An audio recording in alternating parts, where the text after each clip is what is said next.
వాగర్ధావ సంపృక్తో వాగర్ధ ప్రతిపత్తే జగతః పితరౌ వందే పార్వతీ పరమేశ్వరౌ. మే 1వ తారీఖు నుంచి గురుబలం మారబోతుంది. మేషరాశి నుంచి వృషభ రాశిలోకి వచ్చేటువంటి గురుడు వల్ల కుంభరాశికి ఏ విధంగా ఉండబోతుందో తెలుసుకుంటూ ఉంటాం. కుంభరాశికి ఈ సంవత్సరం అనేక రకాలైనటువంటి కష్టాల్లో మునిగి తేలేటువంటి అవకాశాలు స్పష్టంగా కనబడబోతూ ఉన్నాయి. 3వ స్థానం నుంచి 4వ స్థానానికి వెళ్ళినటువంటి గురుడు, దాని వల్ల కలిగేటువంటి నష్టం ఎలా ఉండబోతోంది అంటే అర్ధాష్టమ గురుడు, ఏలిన నాటి శని, ద్వితీయంలో రాహువు, ఇవన్నీ కూడా పాపాన్ని తీసుకొచ్చి ఎవరు మంచివాళ్ళు ఎవరు చెడ్డవాళ్ళు, ఎవరు ఏది మనకి మేలు జరగబోతోంది అన్నీ ముందు మంచిగానే ఉన్నట్టు కనబడతాయి. కానీ తర్వాత అన్నీ కూడా ఇవి నిజం కావు, ఇవి నిజం కావు, ఇవి నిజం కావు అని అన్నిటినీ వదులుకుని వెళ్ళాల్సినటువంటి పరిస్థితి ఏర్పడుతూ ఉంటుంది. ఒంటరినైపోయానన్నటువంటి భయాందోళనలు ఎక్కువగా కలుగుతూ ఉంటాయి.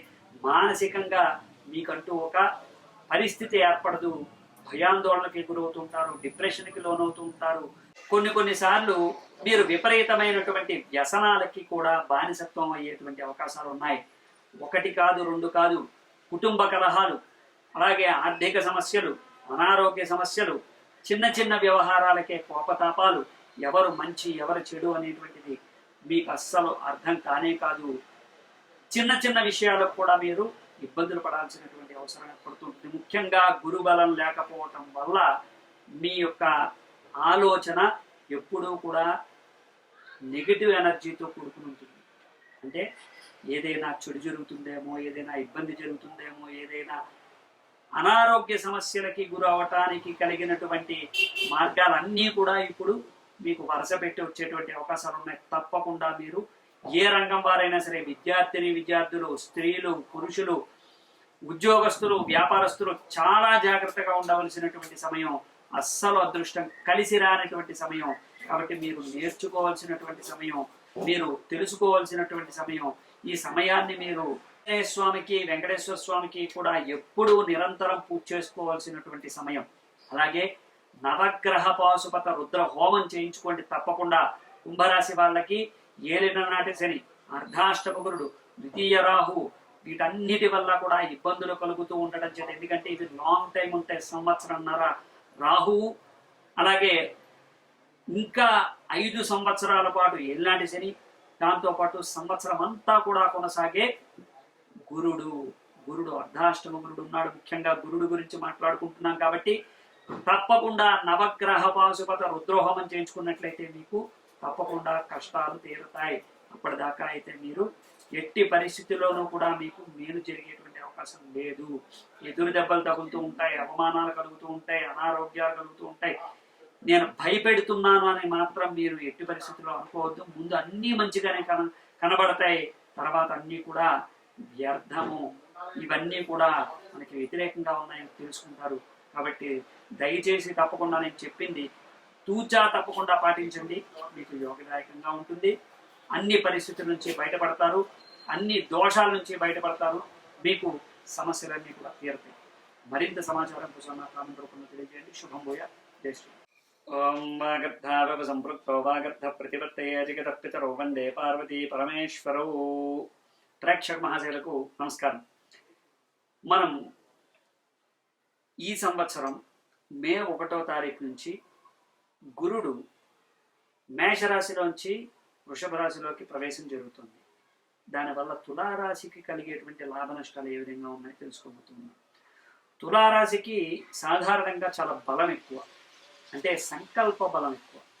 మానసికమైనటువంటి సంఘర్షణ నుంచి వాళ్ళు చేతల్లో ఆ సంకల్పాన్ని ప్రదర్శించి ఎక్కడా కూడా అరమరికలు లేకుండా తమ యొక్క బలాన్ని, బలహీనతల నుంచి బయటపడి వాళ్ళు ఒక అందమైన అద్భుతమైనటువంటి లైఫ్ని లీడ్ చేస్తూ ఉంటారు. మరి అలాంటి సందర్భంలో గురుడు యొక్క బలం, అంటే గురుడు శుభాల్ని కలగజేస్తాడు, గురుడు మంచి యోగాల్ని కలగజేస్తాడు. ఇది శుభగ్రహం.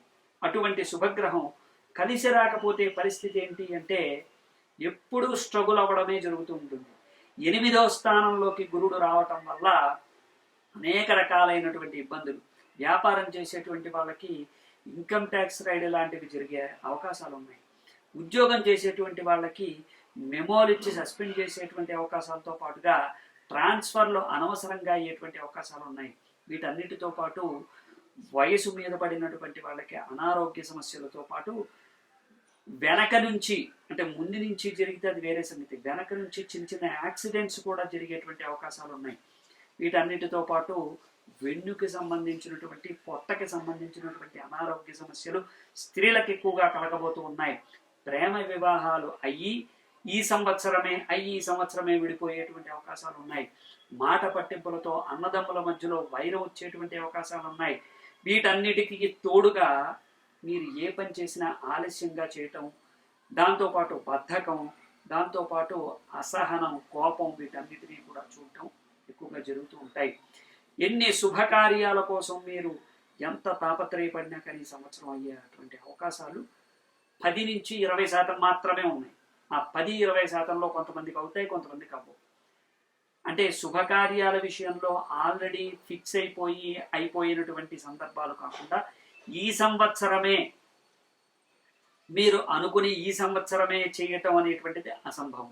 కాబట్టి కొద్దిగా మానసికమైనటువంటి సంఘర్షణ పడుతూనే, శారీరక శ్రమ పడుతూనే ఈ సంవత్సరం లీడ్ చేయాల్సినటువంటి భారమైనటువంటి ఒక పరిస్థితులు ఏర్పడబోతూ ఉన్నాయి. చాలా జాగ్రత్తగా ఉండాలి. 6వ స్థానంలో రాహువు, 8వ స్థానంలో గురుడు, అలాగే మీకు 5వ స్థానంలో కుజశనులు కూడా కలవబోతున్నారు. తులారాశికి ప్రధానంగా అన్ని గజిబిజిగా ఉండేటువంటి ఇబ్బందులు కలగబోతూ ఉన్నాయి. ఆగస్టు నుంచి డిసెంబర్ దాకా చాలా జాగ్రత్తగా ఉండవలసినటువంటి సమయం. కాబట్టి ప్రధానంగా నవగ్రహ పాశుపత రుద్రాభిషేకం చేయించుకున్నట్లయితే మీకు అద్భుతమైనటువంటి యోగాలు కలుగుతాయి. రాజకీయ నాయకులకే అస్సలు విలువ లేకుండా పోతుంది. వీటన్నిటితో పాటు క్రీడారంగంలోనూ కళారంగంలోనూ ఉన్నటువంటి వాళ్ళకి యోగదాయకంగా ఉన్నప్పటికీ మధ్యస్థమైనటువంటి ఫలితాలు కలిగేటువంటి అవకాశాలు ఉన్నాయి. విద్యార్థులకి మంచి యోగాలే ఉన్నప్పటికీ ఈ సంవత్సరం మళ్ళీ కొత్త సంవత్సరంలో ప్రారంభించేటువంటి విద్యా సంవత్సరం అంతా కూడా కాస్త దృష్టి పెట్టి 100కి 200% దానిపైన, అంటే 10th క్లాస్ రాసేటువంటి వాళ్ళు, లేకపోతే IIT రాసేటువంటి వాళ్ళు, లేకపోతే ఎంసెట్ రాసేటువంటి విద్యార్థులు, లేకపోతే ఏదైనా స్పెషల్ కోర్స్ చేసేటువంటి విద్యార్థులు, IAS లాంటి వాటికి ప్రిపేర్ అయ్యేటువంటి వాళ్ళు, తులారాశి వాళ్ళు చాలా జాగ్రత్తగా ఉండాలి. ప్రభుత్వ రంగంలో ఉద్యోగం కోసం ప్రయత్నించేటువంటి వాళ్ళకి పనులు అయితే అవుతాయి, కానీ ఎలాంటి ఇబ్బందులు లేకుండా అయితే సజావుగా సాగడం కష్టం. ఉద్యోగం అయితే వస్తుంది, కానీ వాటిలో మీరు పడినటువంటి కష్టము, స్ట్రగుల్స్కి సరైనటువంటి సమాధానం రావాలంటే కొంచెం టైం పడుతుంది. అప్పుల మీద అప్పులు చేయటం, మానసికమైనటువంటి ఆందోళనకి గురి కావటం, ఇలాంటివన్నీ కూడా ఎక్కువగా జరుగుతూ ఉంటాయి. కాబట్టి ప్రధానమైనటువంటి సమస్యలు ఏమన్నా ఉంటే వాటిని తీర్చుకుంటూ వాటిపైన మీ యొక్క సమస్యల్ని బ్రెయిన్కి కాకుండా, మనసుకి కాకుండా దాన్ని ఒక సమస్యాపూర్వకంగా పక్కన పెట్టి దానికి ఒక జవాబు వెతికేటువంటి ప్రయత్నం చేయండి. అంటే ప్రతిదానికి డిప్రెషన్లోకి వెళ్ళిపోయి ప్రతి విషయాన్ని ఎవరితోనో చర్చించేసి, ఎవరో చెప్పింది నమ్మేసి, మన అభిప్రాయాల్ని కిల్ చేసేసి, అంటే మన అభిప్రాయాల్ని అక్కడితో భూస్థాపితం చేసేసి వాటన్నిటినీ కూడా కలగాపులగం చేసి ఏదో చేసేద్దాం అనుకుంటే ఎవ్వరికీ కూడా కలిసి రాదు. స్వాతి నక్షత్రానికి, చిత్తా నక్షత్రానికి ప్రధానంగా చెప్పబోయేది ఏంటంటే, మీరు ఏ పని చేసినా స్పష్టంగా చేయండి, బద్దగించకండి. విశాఖ నక్షత్రం వాళ్ళకి ప్రముఖంగా చెప్పబోయేది ఏంటంటే, మీరు ఏ పని చేసినా అందరిలో చేయండి, కానీ మీ స్పెషాలిటీ ఏంటో బయట పెట్టుకునే ప్రయత్నం చేయండి. భయము, ఆందోళన ఏది వద్దు. ఎదురు దెబ్బలు తగలకుండా చూసుకోండి. వెన్నుముకకి, పొట్టకి అనారోగ్య సమస్యలు రాకుండా చూసుకోండి. ఇన్ఫెక్షన్స్ అనేటువంటివి వస్తూ ఉంటాయి. ఫుడ్ పాయిజన్ అయ్యేటువంటి అవకాశాలు ఉంటాయి. స్త్రీలు ముఖ్యంగా మీకు అనారోగ్య సమస్యలు వచ్చేటువంటి అవకాశాలు మెండుగా కనబడుతూ ఉన్నాయి. కాబట్టి నవగ్రహ పాశుపత రుద్రాభిషేకం లేదంటే దత్తహోమం కూడా మీకు బాగా ఉపయోగపడుతుంది. దత్తహోమం చేసుకున్నట్లయితే మీకు సకల దృష్టి దోషాలు, సకల ఆర్థిక సమస్యలు, అనారోగ్య సమస్యలు తీరుతాయి. కాబట్టి ఈ విధంగా చేయండి, మీకు యోగదాయకంగా ఉంటుంది. ఈ సంవత్సరం దోషం కారణంగా చేయవలసినటువంటి ఈ పనులు దృష్టిలో పెట్టుకోండి. కంగారు పడకండి. ప్రతి విషయంలోనూ కూడా అయిపోవాలనే తాపత్రయం కన్నా మనం ఎక్కడా ఇరుక్కోకుండా ఉండడం మేలు అనేటువంటి విషయాన్ని గుర్తుపెట్టుకోండి. ముందడుగు వేయండి. ప్రతి విషయంలోనూ భగవంతుడి యొక్క ఆశీర్వచనం కోసం మీరు చేయవలసినటువంటి రెమెడీలు చేయండి. శుభం భూయాత్. జై శ్రీరామ్.